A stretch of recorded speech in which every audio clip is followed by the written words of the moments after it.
Lieutenant Commanders, Command Sergeant Majors. The state of African American culture in the United States has been and continues to change and develop. From the beginning of the African American oppression and the slave trade in the 17th and 18th century, which attempted to strip nearly all cultural heritages away, there have been those who have fought tirelessly for change. Fortunately, there have been many leaders in the African American community that have compelled African Americans to regain their cultural identity. Some early civil rights activists paved the way for growth and freedom from oppression, from Sojourner Truth in the late 1700s to George Washington Carver in the late 1800s, who taught groups of former slaves unique and important life skills.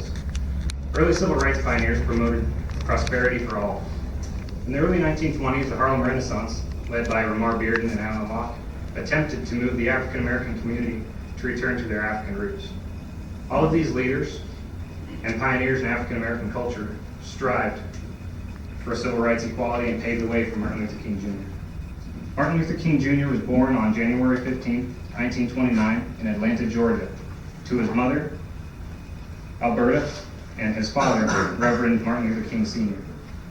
He was an individual of above average intelligence who, although never graduated from high school, attended at Morehouse College when he was 15 years old. He graduated from Morehouse with a bachelor's degree in sociology in 1948. During his time attending school at Morehouse, the words of the gospel spoke to him. He used the church, where his father was a reverend, as a platform to refine his speaking abilities. He soon attended Crozer Theological Seminary, where he attained his Bachelor of Divinity degree. He ultimately earned his PhD in theology from Boston College in 1955. While he was attending school in Boston, he met his future wife, Greta Scott, while she was attending a nearby New England Conservatory of Music. Dr. King's leadership in the civil rights movement did not even rise to prominence until the end of 1955. It was then he was recruited to serve as a spokesman for the African American community of Montgomery, Alabama during the Montgomery bus boycott. Along with Rosa Parks, Dr. King spoke out to fight for desegregation of the city's bus lines. After nearly 381 days of the boycott, the U.S. Supreme Court ruled that racial segregation in transportation was unconstitutional. Dr. King drew his inspiration for his speaking from his Christian faith and also from the peaceful teachings of Mahatma Gandhi. His strong and powerful words, paired with his nonviolent approach and peaceful protests, grassroots organizing, and civil disobedience, achieved what seemed to be impossible goals of achieving legal equality for African Americans and bringing light to an oppression of a people in 1957. Dr. King was elected the president of the Southern Christian Leadership Conference, which was designed to provide new leadership for the ongoing civil rights movement. He remained the president of the conference until his sudden and tragic end of his life. In 1963, Dr. King led an assembly consisting of multiple civil rights groups in an active nonviolent campaign aimed at bringing attention to what was considered the most segregated city in America, Birmingham, Alabama. Captured by television cameras, the brutality of the city's police ensued, as mass amounts of young black men and women were assaulted by dogs and surrounded by water hoses. These outrageous responses by the city's police ultimately led to national outrage and a major push for unprecedented civil rights legislation in our federal government. During this time, Dr. King wrote a compilation of his philosophies and tactics known as Letter from a Birmingham Jail. Later that same year, Dr. King delivered what was said to be his most remembered speech, I Have a Dream, which was given at the National Mall in front of over 250,000 people. The mass descent on the National Mall included the March for Jobs and Freedom, also known as the March on Washington. This speech affirmed his status as a leader of social change, thus inspiring action in our nation pertaining to civil rights. Soon after, he was named Time Magazine's Man of the Year. In 1964, at the young age of 35, Dr. King became the youngest recipient of the Nobel Peace Prize. His acceptance speech in Oslo was one that many say was among the most powerful ever given at the event. He also stated upon learning he had earned the award that the $54,000 in prize money would go directly to the furtherance of the civil rights movement. Also that same year, the March on Washington contributed to Congress passing the Civil Rights Act, thus legally eliminating segregation in the United States. The following year, the Congress passed the Voting Rights Act, tearing down the inequalities and barriers to voting that African Americans faced. This act was a direct result of the March for Voting Rights from Selma to Montgomery that Dr. King had led. For the last few years of Dr. King's life, his culminating focus was known as the Poor People's Campaign.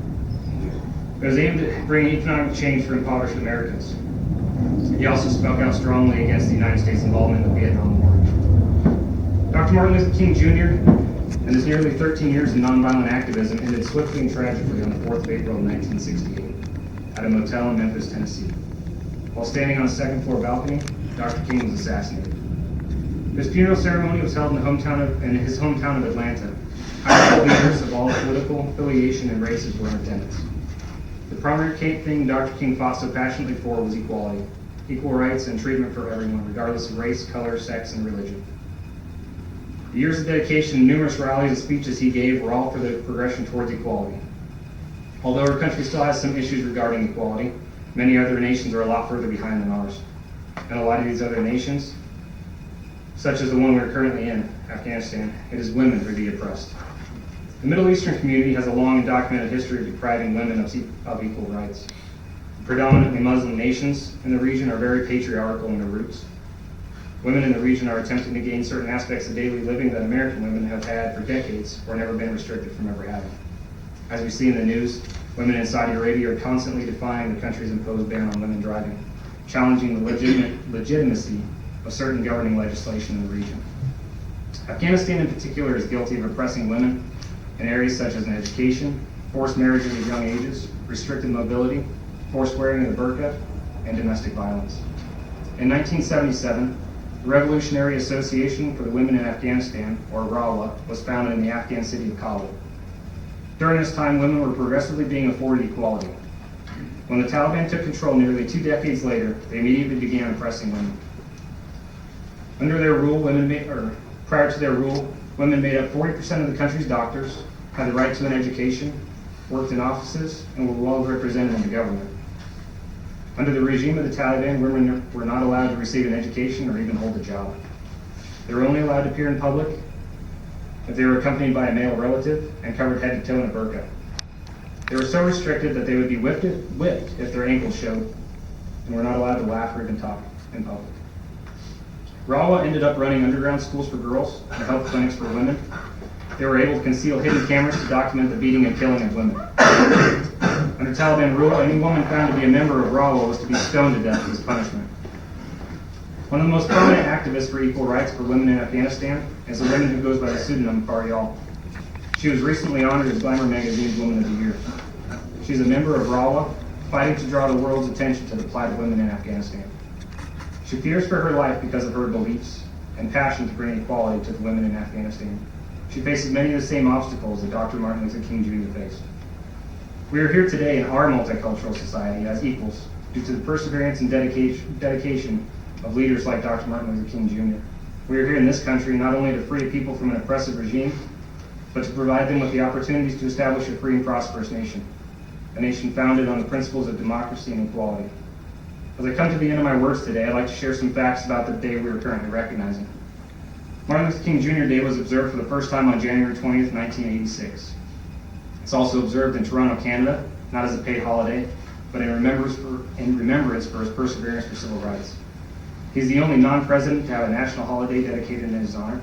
He's also the only non-president memorialized on the Great Mall in our nation's capital.